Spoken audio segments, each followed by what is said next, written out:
I give the floor to the Sovereign Order of Malta. Madam Chair, Excellencies, distinguished colleagues, all over the world, people are exposed to violence every day. The quantitative figure of these cruel acts, as we all can imagine, is much higher than all official statistics. Among the many victims, the vulnerable, including women and children, are the most affected by these violations of basic human rights. Violence against women and children is a pervasive and global problem that transcends borders and cultures. It is a grave violation of women's rights and a stain to our collective conscience. To effectively address this issue, we must first understand its root causes and the profound consequences it inflicts upon individuals and society as a whole. According to UN Women, a staggering 1 in 3 women worldwide has experienced physical or sexual violence, often at the hands of an intimate partner. This horrifying statistics is a stark reminder of the prevalence and urgency of this issue we face.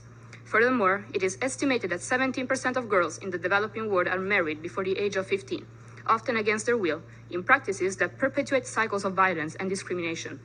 In addition to these sobering statistics, the consequences of violence against women and children are devastating. It not only inflicts physical harm, but also leaves lasting emotional and physical scars. It hinders women's participation in the workforce and hampers economic development. It perpetuates cycles of poverty, as children who witness violence are most likely to become perpetrators or victims themselves in the future.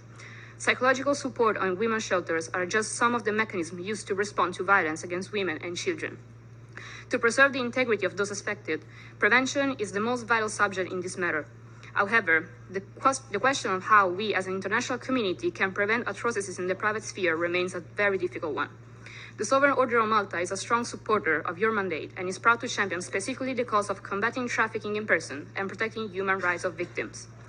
The Order of Malta echoes your calls for states and international entities, organizations, and individuals to take on their positive obligations to prevent human trafficking and other forms of violence, to enforce accountabilities for the perpetrators, and to provide aid to victims. In conclusion, violence against women and children is a scourge that we must confront with unwavering resolve. Let us commit ourselves to building a world where women and children can live free from the threat of violence, where equality and justice prevail. I thank you.